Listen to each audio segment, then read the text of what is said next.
물고기를 주지 말고 물고기 낚는 법을 가르쳐라. 유대인의 경제교육법 중 하나입니다. 워렌 버핏, 빌 게이츠, 조지 소로스, 마크 저커버그 등 성공한 투자가나 사업가 중에는 유대인이 많습니다.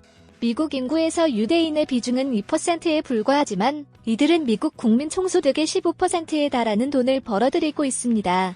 미국의 경제지포춘이 선정한 100대 기업의 소유주와 최고 경영자의 약 40%가 유대인입니다. 이에 유대인의 자녀의 경제교육에 관심이 집중되고 있습니다.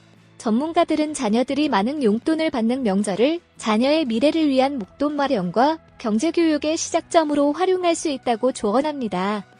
유대인은 보통 13세 때 바르미츠바라는 성인식을 치릅니다. 이때 많은 사람들이 모여 축의금을 전달하는데 보통 5만, 6만 달러 내외의 목돈을 받는다고 합니다. 부모의 조언을 받으며 자녀가 책임지고 자금을 운용해 사회에 진출할 때가 되면 본인의 종잣돈으로 사용합니다.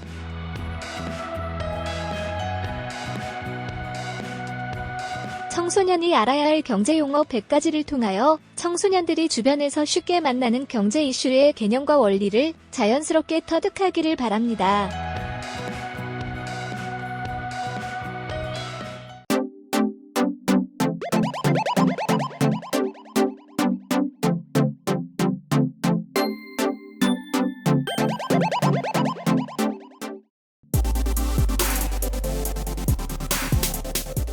한계생산물 체감 현상. 한계생산물 체감 현상이란 자본과 노동 등 생산 요소가 한 단위 추가될 때 이로 인해 늘어나는 한계 생산량은 점차 줄어든다는 것을 의미합니다. 기업의 비용은 그 기업의 생산 공정을 반영합니다. 기업의 생산함수는 요소의 투입량이 증가할수록 평평해지는 한계 생산물 체감 현상을 보입니다. 이에 따라 생산량이 증가할 때 기업의 총비용 곡선의 기울기는 급해집니다. 고정비용. 기업의 총비용은 고정비용과 가변비용으로 구분됩니다. 고정비용은 산출량이 변해도 달라지지 않는 비용으로 공장의 임대료나 생산량과 관계없이 지불되는 종업원의 임금이 이에 해당됩니다.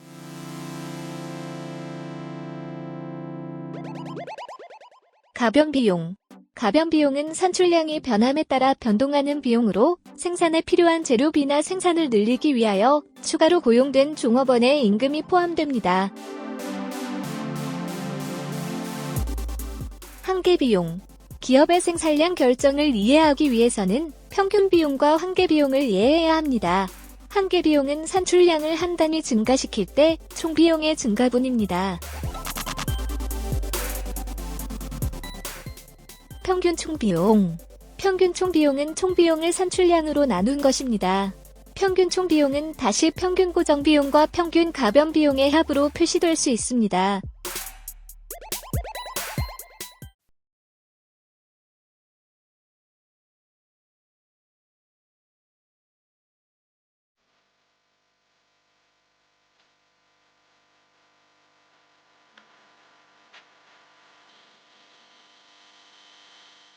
초코파이를 만드는 과자 공장을 통해서 기업의 생산 과정과 총비용의 관계를 살펴봅시다. 여기서 한 가지 단순화 가정을 사용하겠습니다. 과자 공장의 규모는 고정되어 있고 과자 생산량을 늘리기 위해서는 근로자를 더 고용하는 방법밖에 없다고 가정하죠. 이 가정은 단기적으로 옳지만 장기적으로 옳지 않습니다. 공장 규모를 하루아침에 늘릴 수는 없지만 1, 2년이 지나면 가능하기 때문이죠. 따라서 이 과정을 사용한 다음의 분석은 단기 생산 과정에 대한 분석으로 보아야 합니다. 다음의 표는 과자 생산에 투입된 근로자 수와 과자 생산량의 관계를 보여줍니다. 과자 공장에 근로자를 한 명도 두지 않으면 과자를 전혀 생산할 수 없죠. 근로자가 2명이면 과자 생산량은 90개가 됩니다. 이 표의 수치를 그래프로 나타내면 다음과 같습니다. 이와 같이 생산 요소 투입량과 산출량의 관계를 보여주는 곡선을 생산함수라고 부릅니다. 여기서 가로축은 근로자 수를 표시했고 세로축에는 과자 생산량을 산출량으로 나타내고 있습니다. 어느 생산요소의 한계 생산물은 생산요소의 투입량을 한 단위 증가시킬 때 창출되는 산출량의 증가분을 말합니다. 여기서 중요한 것은 근로자의 수가 늘어남에 따라 한계 생산물이 줄어든다는 점입니다. 두 번째 근로자의 한계 생산물은 과자 40개고, 세 번째 근로자의 한계 생산물은 과자 30개, 네 번째 근로자의 한계 생산물은 과자 20개로 점점 적어지죠. 이러한 현상을 한계 생산물 체감 현상이라고 부릅니다. 처음에 근로자가 몇 사람밖에 없을 때는 각 근로자들이 주방기계를 쉽게 사용할 수 있습니다. 그러나 근로자 수가 늘어남에 따라 추가로 고용된 근로자들은 기존의 근로자들과 기계를 함께 사용해야 하고 보다 혼잡한 상태에서 작업을 해야 합니다. 따라서 과자 생산량의 추가 증가분이 점점 감소하는 것입니다. 한계 생산물 체감 현상은 그래프를 통해서도 분명히 알 수 있습니다. 생산함수의 기울기는 추가로 투입되는 근로자 수에 대한 과자 생산량 증가분의 비율이므로 근로자의 한계 생산물을 나타냅니다. 근로자 수가 늘어남에 따라 한계 생산물은 감소하고 생산함수의 기울기는 더 평평해지죠. 과자 공장의 비용이 시간당 30달러고 근로자 1인당 비용은 1시간에 10달러가 발생한다고 가정합시다. 공장 규모가 고정되어 있는 단기에는 근로자 수에 따라 다음과 같이 비용이 변동합니다. 산출량과 총비용의 관계를 그래프로 나타내면 다음과 같습니다. 가로축에는 산출량이, 세로축에는 총비용을 표시한 이 그래프를 총비용 곡선이라 부르죠. 사실 총비용 곡선과 생산함수, 이 두 곡선은 동전의 양면과 같습니다.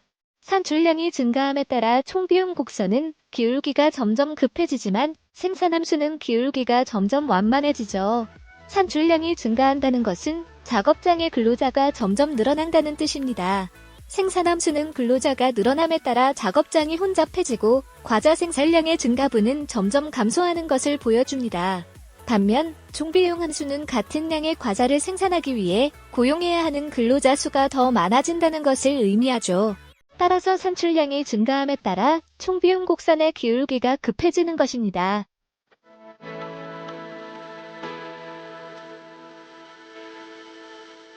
이젠 총비용 자료에서 몇 가지 연관된 비용 개념을 도출해 볼까요?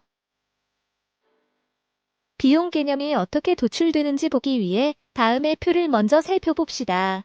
이 표는 어떤 커피 전문점의 비용 자료를 나타내고 있습니다. 가로축에는 커피 산출량이, 세로축에는 총비용이 표시되죠. 이 커피숍의 총비용 곡선은 한계 생산물 체감 현상으로 생산량이 증가할수록 기울기가 급해집니다. 단기에서 기업의 총비용은 고정비용과 가변비용의 합으로 표시될 수 있습니다.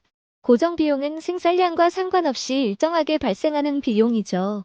이 커피 전문점은 고정비용이 시간당 3달러로 나옵니다. 건물 임대료는 커피 전문점의 생산량이 얼마든 내야 하므로 고정비용이 됩니다.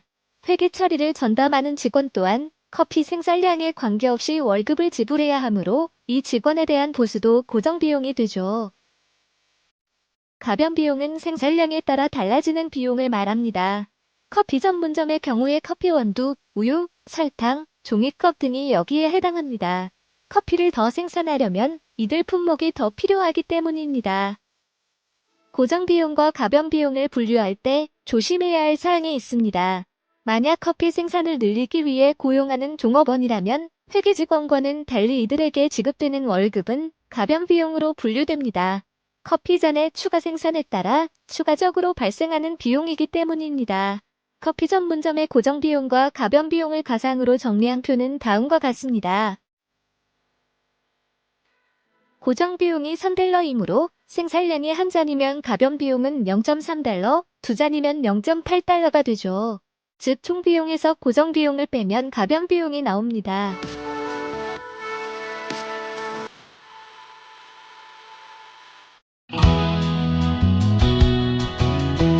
만화로 보는 맨큐의 경제학 7권 세트. 1권 경제학의 10대 기본 원리. 2권 시장의 작동 원리. 3권 기업의 행동 원리. 4권 소득 분배의 기본 원리와 경제학의 새로운 분야. 5권 국민경제의 기본 원리. 6권 화폐와 환율의 작동 원리. 7권 경기 변동과 경제정책의 작동 원리. 만화로 보는 맨큐의 경제학 6개 언어로 번역되어 세계로 수출. 한국을 넘어 세계인들이 경제학을 즐깁니다.